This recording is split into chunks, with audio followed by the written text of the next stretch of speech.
The one I got on screen there, that's not playing. This one's playing. That's playing on the LP at the moment.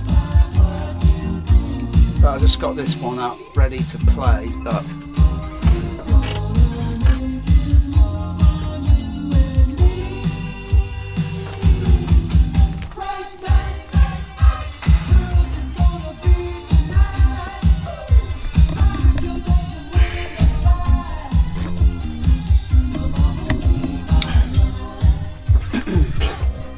it's the LP on there, on non-sync too.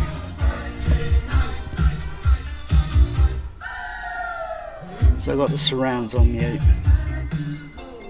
and that'd be that one there. So if I press the go, it should start play.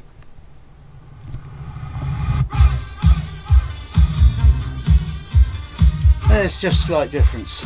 I mean, it's like the same music sort of thing, but I think there's a slight difference in. I'm thinking last night when I was playing it on the LP, I didn't even think to look for this, because you know that'd be off a CD version, and I don't have a CD, so obviously it's going to be a lot clearer because you got no, you don't have the problems with crackle and pops and such on LP vinyls.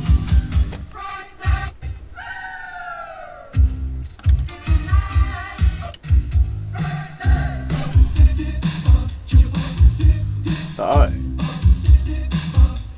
it was just hitting me in the chest last night, so I've probably I've only trimmed the levels a little bit. I've only trimmed the levels sort of thing to sort of be more or less. I need to be a little bit more thorough, you know, sort of play it over, and so I'm sort of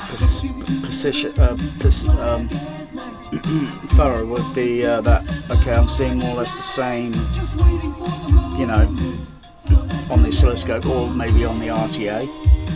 I'm seeing that a certain part of the instrumental peak at a certain frequency, and I'll make a note of it, and then sort of like, yeah, and then I'll just balance the levels, so, you know, and then see what the variances are with the quality between coming off of a CD, going on YouTube. So fucking what about audio compression and all that? I think that's a myth. I think that's total bullshit. Because sometimes you could, depending on who uploads or whatever, or what they're using for a source, yeah, it might vary. I've heard some soundtracks that they seem like the same blooming CD, but it's at a lower freaking level, and it sounds too quiet. This seems okayish.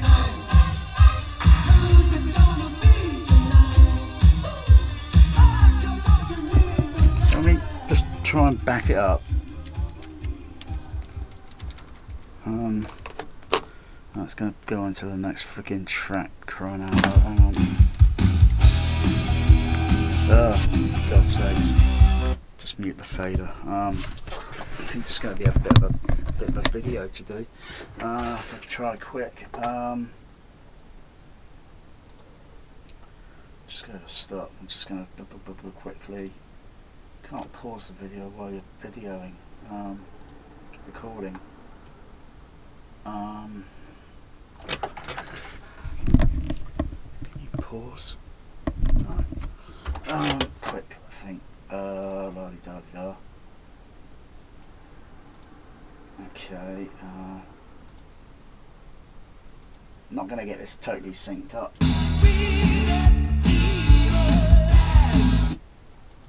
Hang on, no, hang on. That's on the CD. Oh, no, that's playing. Hang on, that's LP. Okay.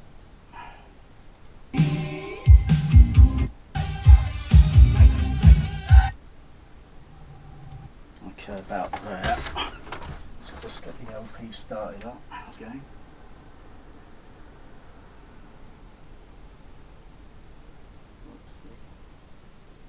Okay, get 1, 2, 3. And now. there's a tempo difference. There's a tempo speed difference there. So maybe, hang on. It seems to go a bit faster.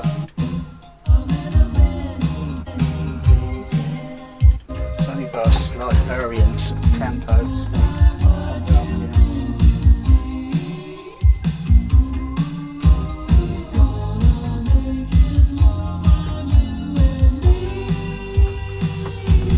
So that's another thing you've got to get right.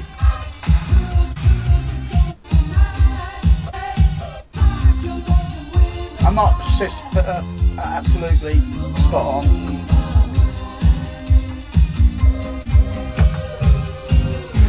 Let's go to the oscilloscope.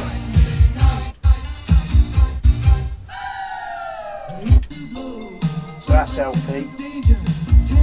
That's the YouTube. It's a bit difficult to tell.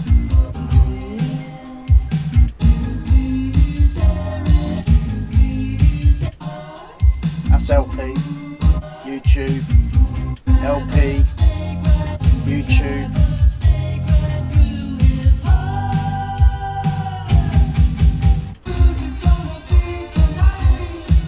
I can hear a slight kind of, it's like a sort of sniff sort of thing.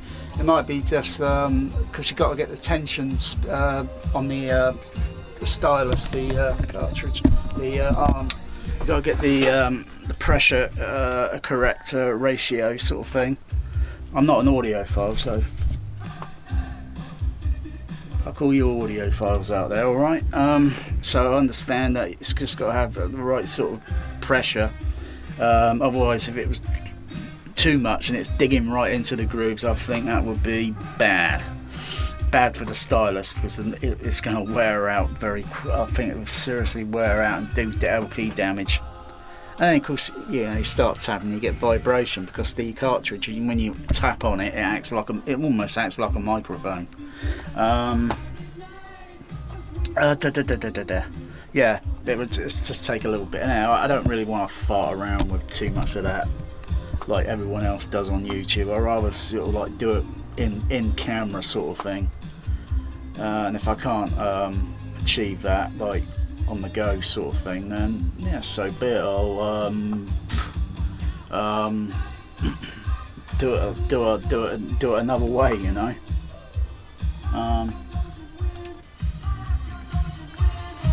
What I needed really is this playing or both at the same time, because I can open two windows for the RTA, true RTA. I can open two windows, and well, hang on, no, I don't have to. I could go to, hang on, what was it? Left and right, isn't it? Is it left and right, or where is it? Ah, there we go. So I need to run, that's LP at the top, and what I need to do is have the YouTube one running below, and then just sort of just look at the levels. But there's going to be little things that are going to cause certain artifacts, and that's just simply inherent in the LP. If I were to try magnetic tape, it might have creases on it and then cause a wow and flutter sort of thing, and the sound kind of wobbles and whatever. I think there are some CDs, I can't remember which. I know there was a Technics CD player years ago, and it was a kind of pro sort of thing. It was round about, kind of had the sort of greyish sort of thing, like the the sort of typical. But hey, I'm not a fucking audiophile, alright?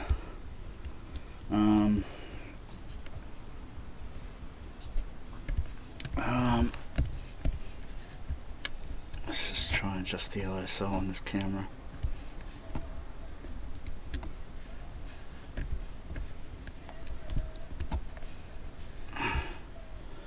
Hey, that's Max. Why is it so goddamn dark?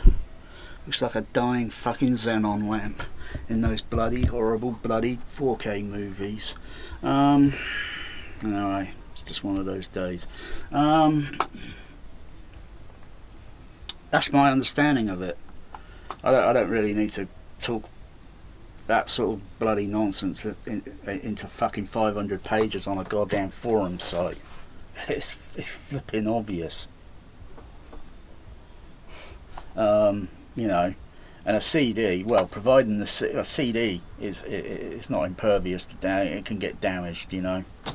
Either way, you just don't put ice cream and then start scratching on the bloody thing and then putting it on a fucking CD deck on some bullshit fucking TV show by the BBC in the 19 fucking early 80s. Oh, it's fucking playing. Yeah, how do we know there wasn't a Texas switch, which is, yeah, very slyly doing a yeah and yeah, right, because if they do get scratched, they start skipping, or it starts, all the laser and it gets stuck, and then the sound, because it's pulse code modulation, is going to go ones and zeros. It happens on a laser disc one time, and it took me nearly a day to get the scruff, to get the mark off the friggin' disc, and then it played because it was on a Willow PAL laser disc, and it just got to a certain point and it just went like that, ones and zero. Of course it plays perfect now. Yeah, that's my understanding of it. So what goes to the other? Oh yeah, it's the same as the okay, I don't really like this track particularly, but it sounds like a cow meowing or a freaking cat meowing there. You know, this and in some parts, some of the lyrics are a lot more clearer, right? And some of the garbage trash that the Richest Sounds guy, the nice guys, have set me up with the Technics, because I would have had to wait until Monday, and I said no, I want one now. You know, I want to buy it now. You know, in this day and age and all this bloody chaos crap bullshit. Fucking hell, I've lost family members last year. I don't want to know any more of this goddamn fucking bullshit. And yet I feel guilty having a fucking Technics. My dad used to have a Technics. I'm not sure which. It looks similar to mine. Looks similar to the one I've got. Oh, where is that goddamn awful fucking LP? There it is. That was goddamn awful sounding. Look at it. Look at it. Just a bunch of goddamn emos.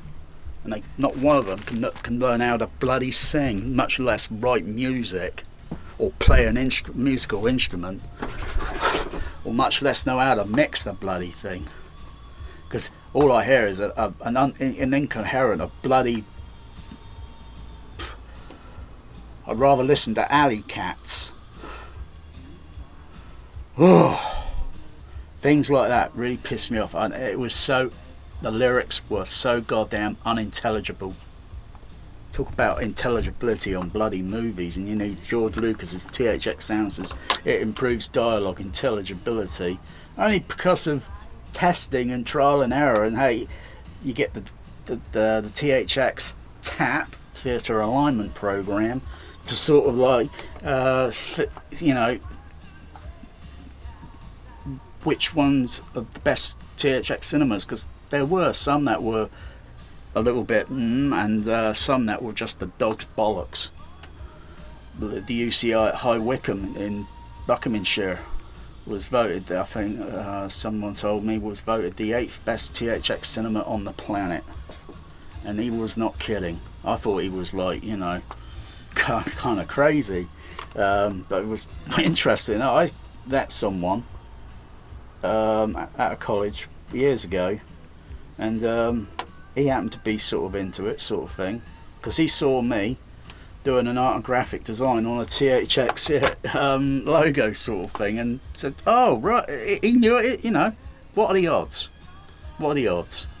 It's not like someone walking by and they see you wearing a Superman t-shirt or a Coca-Cola t-shirt or some other brand.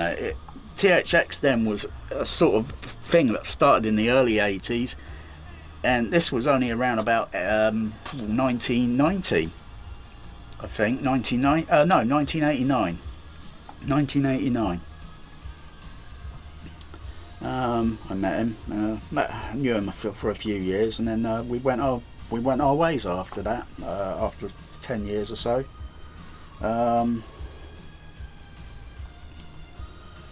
But yeah, he said, "Yeah, let's go up to the High Wycombe."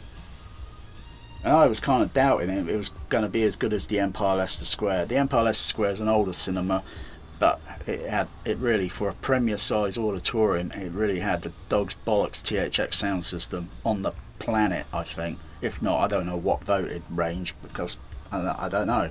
I would put it at probably, I don't know, maybe number 2, and maybe the Chinese at number 1.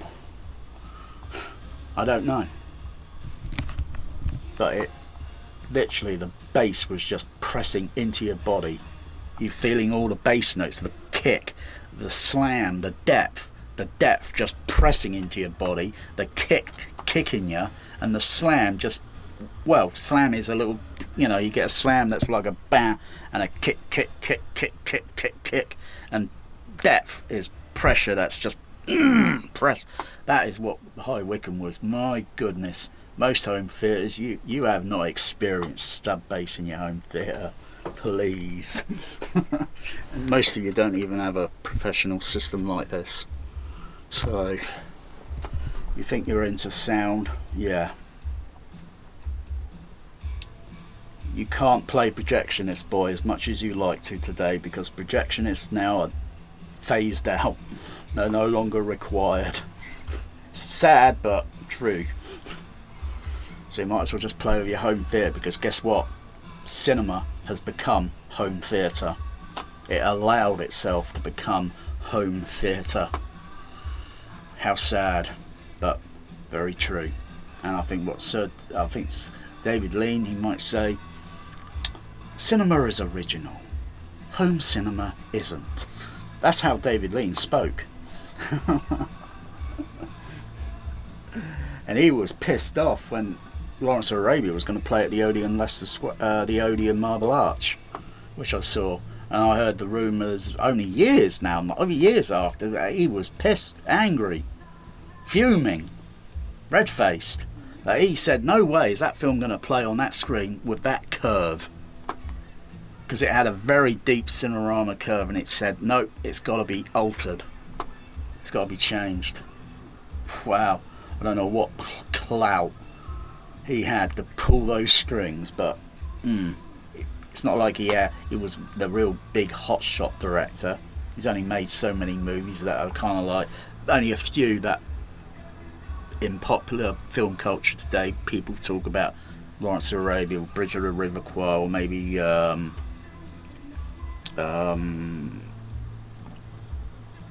Zhivago.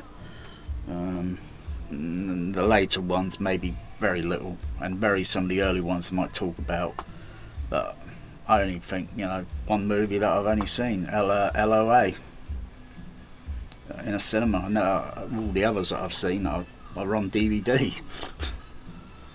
I know what LOA was like at the Odeon Marble Arch. It rumbled, the bass freaking rumbled, but it wasn't like a THX cinema by any means. It didn't press into me like hard and freaking like pinning me back in the seat sort of thing. Not that it could, because you could still move against it, because it's not actual gravity force now, is it? That's a totally different sort of pressure.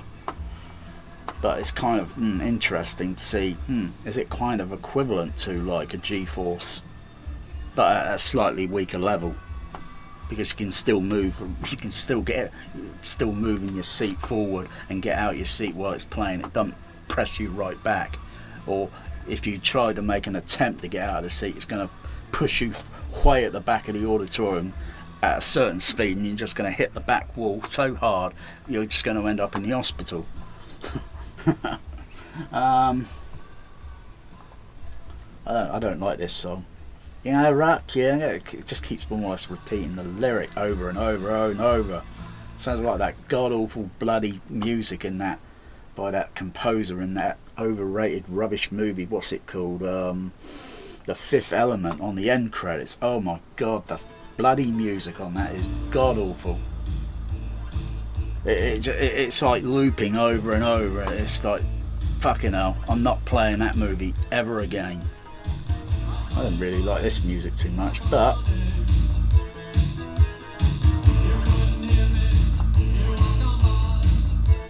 let's just see.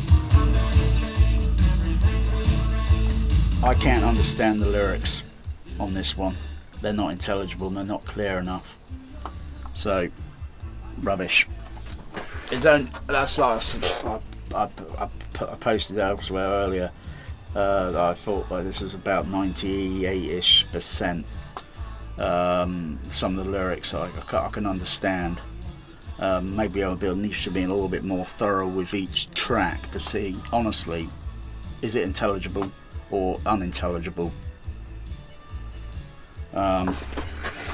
Actually, I find it a bit unintelligible. And it's nearing the end of that side one. I'm just going to go over to... Whoops, that slided.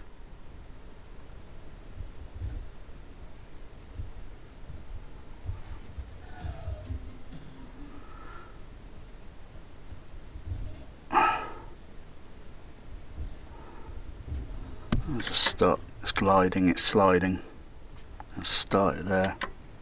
Start it up. Because you've got to get the balance. When you're balancing it down, it can jump. This is so sensitive.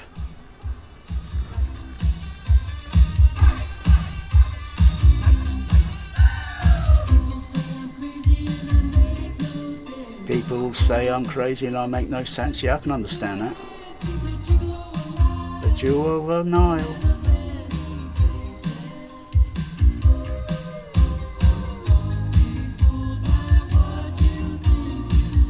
Yeah, don't be fooled by what you can see. Yeah, I can understand the lyrics, but they're a little bit kind of soft and faint-ish in a way, in a sense. You know, because the lyrics might be recorded in a booth while the instrumental's playing, or it's synchronized with timing and such.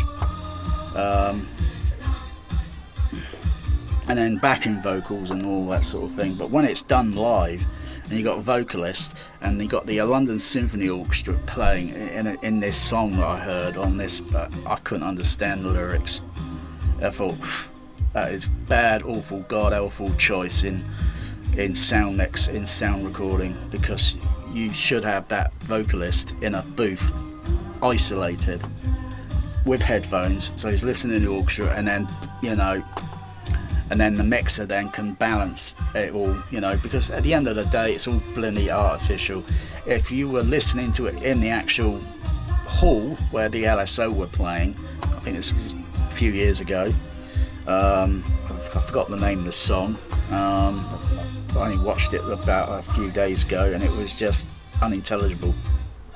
I only understood a few words of the lyrics, and that is not good. You've got to understand every single lyric throughout that song. If I was a mixer, and I've done a little bit out of college, I understand the faders and the cue, the pan pots, the cross fading and all that, looking at the screen, looking at all the individual tracks playing, and then getting everything blended and editing, timing, maybe change the tempo, speed, or all that bullshit. Fucking hell. But when, you know, you got a load of these goddamn engineers today, and it's like, what the heck? It's like, how long did it take to mix that, for God's sakes? Or how many takes have they done? Because this song, this would be probably take number 10 or whatever. They probably went over and over and over until they got it right. I don't know about all the other tracks and why they're so damn unintelligible. Anyway, I'm ranting. And it's just like some movie soundtracks. I don't know who the bloody hell's mixing that rubbish today, because I think movie soundtracks today is dead. The art of it is just dead.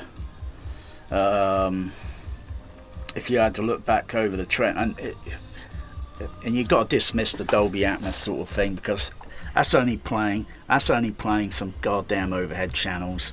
Big goddamn deal, and half the time they're not even active. You got to be concentrating mostly across the, say, like the LCR. Turn your surround off, your overhead. Just concentrate on the LCR.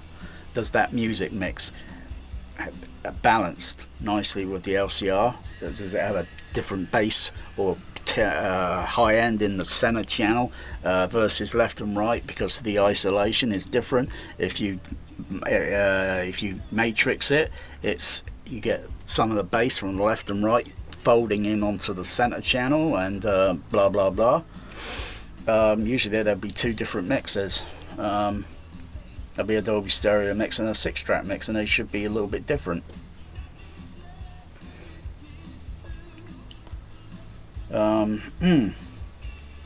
Because you're going to have competition with certain things where, you know, you're going to have to like lower things down. Otherwise